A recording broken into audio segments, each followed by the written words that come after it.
ఆడపిల్లకి పెళ్ళైందంటే చాలు, నెల 2 నెలల్లోనే అత్తాకోడళ్ల మధ్య గొడవలు వస్తుంటాయి.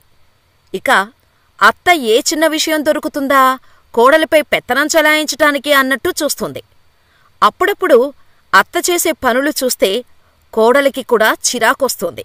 కాని ఇప్పుడు మనం చెప్పుకునే ఘటన ఓ కోడలు పుట్టింటి నుంచి అత్తవారింటికి వెళ్ళినప్పటినుంచి అక్కడ పడిన బాధలు, కష్టాలు, వీటికి తోడు అత్తగారి లైంగిక వేధింపులు పెళ్లి జరిగినప్పటినుంచి ఆ మహిళకు నిద్రలేకుండా చేశాయి. లైంగిక చర్యలకు ఒప్పుకోలేదని బ్లేడుతో దాడి చేసింది ఆ అత్త. అంతేకాదు, తల్లి కామకోరిక తీర్చమని ఇబ్బంది పెట్టాడు భర్త. ఈ ఘటన ఉత్తరప్రదేశ్లోని ఆగ్రాలో చోటు చేసుకుంది.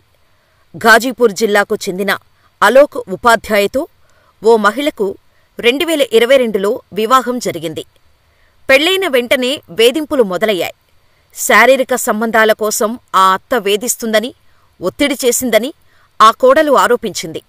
అంతేకాదు, తను శారీరక సంబంధం పెట్టుకోవడానికి ఒప్పుకోకపోవడంతో అత్త దారుణంగా బ్లేడుతో తనపై దాడి చేసిందని, దీంతో ఆమె చేతిపై 5 గాయాలు కావటంతో కుట్లు వేయాల్సి వచ్చిందని చెప్పింది.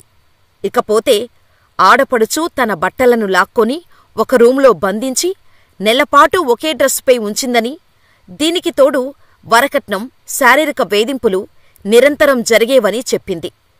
2023లో తనకు మగబిడ్డ పుట్టిన తర్వాత వేధింపులు ఎక్కువైనట్టు చెప్పింది. పిల్లల చట్టబద్ధతను ప్రశ్నించిన భర్త ఆమెను శారీరకంగా వేధించాడు. అంతేకాదు, కొట్టడంతో పాటు బాధిత మహిళను ఇంటిలో నుంచి గెంటేశాడు. ఇరుగు పొరుగువారు జోక్యం చేసుకోవటంతో ఆమెను తిరిగి ఇంట్లోకి అనుమతించారు. ఈ గొడవల నేపథ్యంలో కొద్ది రోజుల క్రితం మహిళ తండ్రి ఆమెను ఆగ్రాలోని పుట్టింటికి తీసుకువెళ్లాడు. అయితే ఈ నెల ప్రారంభంలో మహిళ అత్తమామలు రాజీ కోరుతూ ఆమెను తిరిగి తమ ఇంటికి తీసుకువచ్చారు. ఆ తర్వాత మళ్లీ మహిళపై వేధింపులు ప్రారంభమయ్యాయి.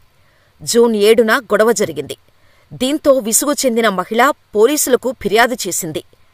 సాధారణంగా అత్త తనపై పెత్తనం చేయాలని చూస్తుందని, తనను చిత్రహింసలకు గురిచేస్తుందని, వరకట్నం తీసుకురమ్మంటూ వేధిస్తుందని, భర్తకు తన గురించి లేనిపోనివి ఎక్కిస్తుందని కోడలి నుండి కంప్లైంట్స్ వస్తుంటాయి. కాని ఈ కోడలు మాత్రం సెన్సేషనల్ ఆరోపణలు చేసింది. సో, ఈ ఘటనపై మీ అభిప్రాయాలను మాకు కామెంట్స్ రూపంలో తెలియచేయండి.